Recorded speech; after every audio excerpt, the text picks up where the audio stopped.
One आज के इस वीडियो में हम पढ़ने वाले हैं क्लास 10 हिंदी के संपूर्ण किताब के महत्वपूर्ण बहुविकल्पीय प्रश्न को आज के इस वीडियो में हम देखने वाले हैं। और मैं आज के इस वीडियो में ओनली आपको 20 महत्वपूर्ण बहुविकल्पीय प्रश्नों को बताऊंगा जो आपके बोर्ड एग्जाम में रिपीटेड हुए हैं। मतलब ये जो भी हम प्रश्न जो 20 आपको बता रहे हैं ये सभी आपके बोर्ड एग्जाम में बार बार पूछे गए हैं, ठीक है, और 2024 में भी पूछने के चांसेस हैं। तो इसलिए इसको आपको बिल्कुल तैयार कर लेना है। और ये आपके बोर्ड एग्जाम में आप जानते भी होंगे कि 20 नंबर का आपको केवल बोर्ड एग्जाम में बहुविकल्पीय प्रश्न आता है। तो निश्चिंत होकर आपको इन सभी को तैयार कर लेना है। तो चलिए हम स्टार्ट करते हैं और देख लेते हैं कि कौन है बहुविकल्पीय प्रश्न। तो सबसे पहला यहाँ पे हमने एक प्रश्न लिया है, ठीक है, आपको दिखाई दे रहा होगा। सबसे पहला हमारा प्रश्न है कि हिंदी गद्य के प्राचीनतम प्रयोग किस भाषा में मिलते हैं, ठीक है। तो हिंदी गद्य के प्राचीनतम जो प्रयोग है वो किस भाषा में मिलते हैं? तो राजस्थानीय ब्रज भाषा में, राजस्थानीय पहाड़ी भाषा में, राजस्थानीय आधुनिक भाषा में या खड़ी बोली। तो आपको याद रखना है कि जो प्राचीनतम प्रयोग किस भाषा में मिलते हैं तो हमें राजस्थानीय ब्रज भाषा में मिलते हैं। तो जो ऑप्शन आपका कौन सा सही हो जाएगा? ऑप्शन जो ए है वो सही हो जाएगा, ठीक है। तो आशा करते हैं आप पहला क्वेश्चन समझ गए होंगे। आते हैं दूसरे अपने क्वेश्चन पे। तो यहाँ पे हमारा दूसरा क्वेश्चन आपको दिखाई दे रहा होगा। दूसरा क्वेश्चन कह रहा है कि हिंदी गद्य का वास्तविक इतिहास कब से आरंभ हुआ? तो हिंदी गद्य का वास्तविक इतिहास कब से आरंभ हुआ था? तो यहाँ पे कहा जा रहा है 1850 ईस्वी, 1900 ईस्वी से, या 1938 ईस्वी से, या 1919 ईस्वी से। तो याद रखेंगे जो वास्तविक जो इतिहास है वो कब से आरंभ हुआ था? तो 1850 ईस्वी से आरंभ हुआ था, ठीक है। आते हैं अपने तीसरे हमारे बहुविकल्पीय प्रश्न पे। ये सभी मोस्ट इंपॉर्टेंट है और रिपीटेड क्वेश्चन है, इसको आपको बिल्कुल याद रख लेना है, ठीक है। ये तो VVI है। देखिए आप सोच सकते हैं ना कि संपूर्ण किताब से आपको 20 महत्वपूर्ण क्वेश्चन को बताया जा रहा है तो कितने इंपॉर्टेंट ये सभी क्वेश्चन होंगे। तो अगला आता है शुक्ल युग के प्रमुख इतिहासकार हैं। अब शुक्ल युग के महत्वपूर्ण इतिहासकार मतलब प्रमुख इतिहासकार कौन है?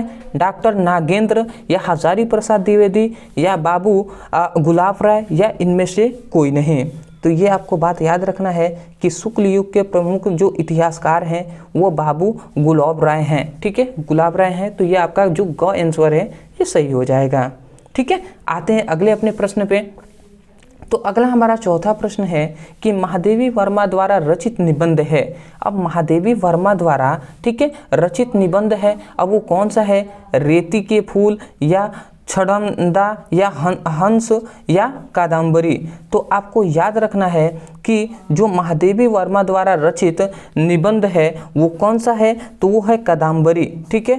तो इस कादम्बरी नहीं, कादम्बरी तो नहीं होना चाहिए। महादेवी वर्मा द्वारा रचित जो निबंध है वो कौन सा है? छड़ता होना चाहिए, ये होना चाहिए आपका आंसर, ठीक है। अदरवाइज आप कमेंट सेक्शन में बताइएगा क्या आंसर सही होगा। बट मुझे 100% में से 95% आशा है कि ये आपका सही होगा, ठीक है। याद कर लीजिएगा, आपको इसको मैं देखकर कमेंट सेक्शन में डाल दूंगा, ठीक है। बट आप कमेंट सेक्शन में हमें बताइएगा आपका आंसर ये सही होगा, ठीक है, ये गलत है, ठीक है। आते हैं अगले अपने प्रश्न पे। पांचवा हमारा प्रश्न है कि ध्रुव स्वामी नाटक के लेखक हैं। और ध्रुव स्वामिनी नाटक के लेखक कौन है? तो यहाँ पे लिखा गया है हरि श्री कृष्ण प्रेमी या जयशंकर प्रसाद या विष्णु प्रभाकर या मोहन राकेश। तो आपको याद रखना है कि ध्रुव स्वामिनी की नाटक के लेखक कौन है? तो वो आपके हो जाएंगे कौन? जयशंकर प्रसाद। तो ये ऑप्शन आपका जो ख है सही हो जाएगा, समझ गए। आते हैं अगला हमारा जो छठा है कि मेरा परिवार रेखाचित्र किसके कृति है? मतलब मेरा परिवार जो रेखाचित्र है यह किसकी कृति है? तो प्रेमचंद्र की या लल्लू लाल का या महादेवी वर्मा या राम कुमार वर्मा। तो आपको याद रखना है कि जो मेरा परिवार है ये किसकी कृति है? तो महादेवी वर्मा का, ठीक है।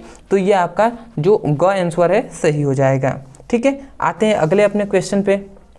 अगला हमारा क्वेश्चन यहाँ पे दिखाई दे रहा है कि मुंशी प्रेमचंद द्वारा संपादित जो पत्रिकाएं हैं, तो मुंशी प्रेमचंद द्वारा संपादित जो पत्रिकाएं हैं वो कौन सी हैं? तो आपको याद रखना है कि जो क्या है, माया और हंस है, ये आपका आंसर हो जाएगा। ठीक है, मतलब मुंशी प्रेमचंद द्वारा संपादित जो पत्रिकाएं हैं वो माया और हंस हैं। ठीक है, तो ये आपका आंसर जो क है वो सही हो जाएगा। ये सभी रिपीटेड क्वेश्चन है। मैं यही कहूँगा कि इन सभी को आपको नोट्स में लिखते हुए चलना है। बहुत ढूंढ कर आपके लिए निकाला गया है सभी मोस्ट इंपॉर्टेंट को, तो इन सभी को नोट्स में लिखते हुए चलिएगा। ठीक है, आते हैं अगले अपने प्रश्न पे। अगला हमारा 8वां प्रश्न है कि गुलाब राय द्वारा रचित आत्मकथा कौन सी है?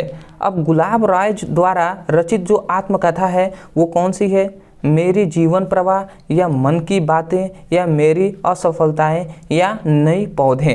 तो आपको याद रखना है कि गुलाब राय द्वारा जो रचित आत्मकथा है वो मेरी असफलता है। तो क्या हो जाएगा?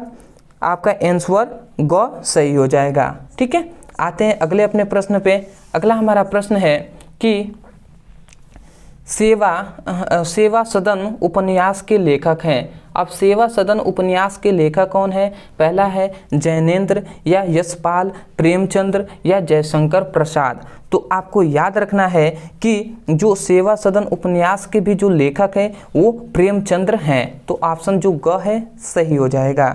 ठीक है, अगला आता है अपना 10वां प्रश्न कि रस मीमांसा के लेखक हैं। अब जो रस मीमांसा के लेखक कौन हैं? तो आचार्य रामचंद्र शुक्ल जी हैं, गुलाब राय हैं, या भगवत शरण उपाध्याय हैं, या जयप्रकाश भारतीय हैं। तो आपको याद रखना है कि जो आपका आचार्य रामचंद्र जो शुक्ल हैं ये आपके हो जाएंगे।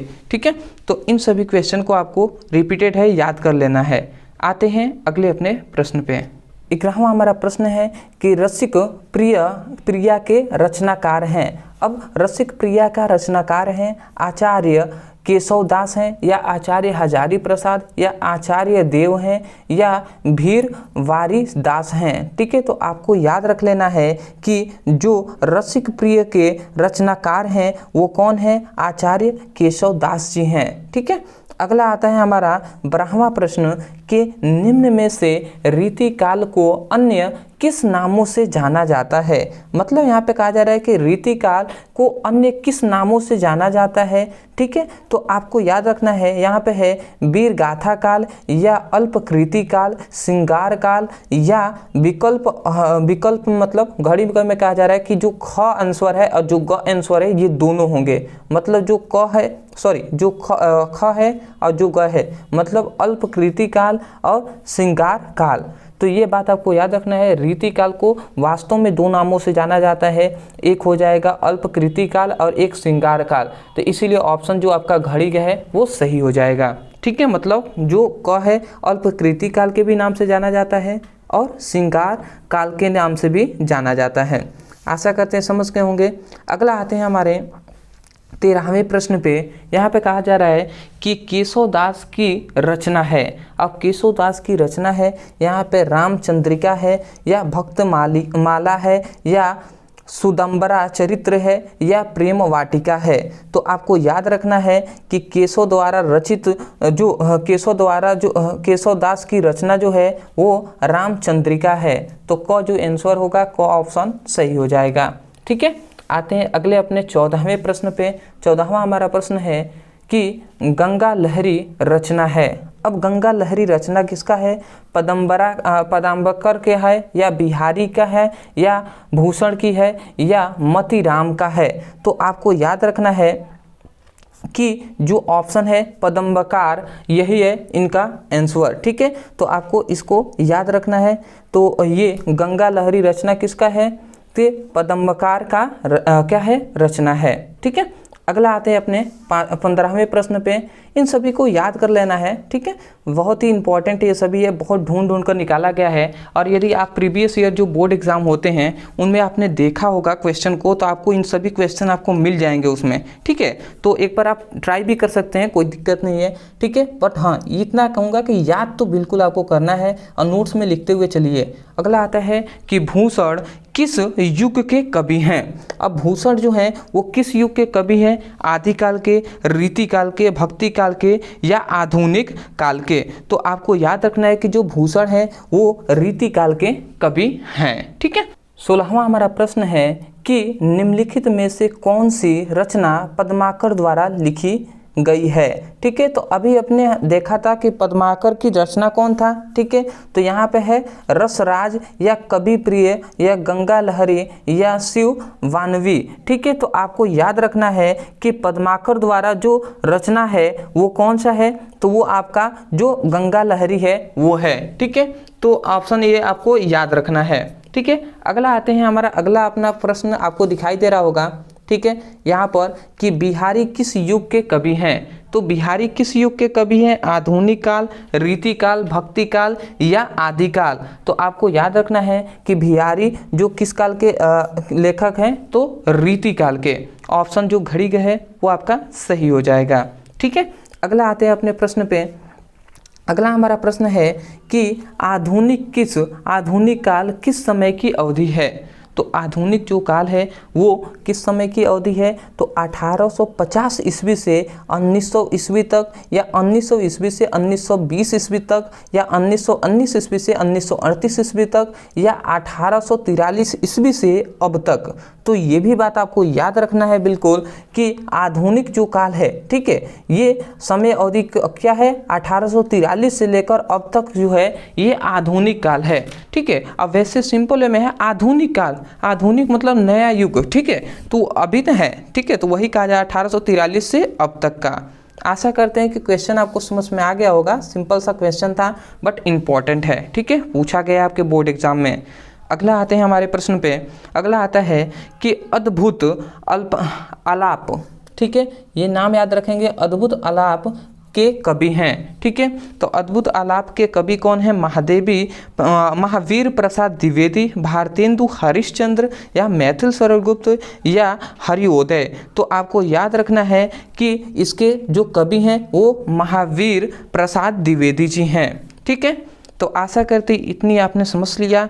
अब हम आते हैं इसका अंतिम टॉपिक पे। तो अंतिम हमारे बहुविकल्पीय प्रश्न है, इसको भी आपको याद रखना है। ठीक है, बहुत ही इंपॉर्टेंट है, ध्यान से देखिए। भारतेंदु युग किस काल के अंतर्गत आता है, बताइए। भारतेंदु युग किस काल के अंतर्गत आता है, भक्ति काल, रीति काल या आधुनिक काल या आदिकाल। तो याद रखेंगे जो भारतेंदु युग है ये आधुनिक काल के अंतर्गत आता है। तो ऑप्शन जो ग है वो सही हो जाएगा। तो आशा करते हैं कि जो भी हमने इम्पॉर्टेंट ये बहुविकल्पीय प्रश्न आपको बताए हैं ये सब आपको समझ में आ गए होंगे। इन सभी का PDF नोट्स हमारे टेलीग्राम चैनल पे मिल जाएगा। टेलीग्राम पे जाइए और सर्च कीजिएगा ओनली ब्रदर सर। ठीक है, टेलीग्राम पे आप ब्रदर सर सर्च करेंगे तो आपको हमारा जो टेलीग्राम चैनल मिल जाएगा, तो वहाँ से इसका सभी का PDF नोट्स ले लीजिएगा। ठीक है, चैनल पे नए हो तो चैनल को सब्सक्राइब कर दीजिए।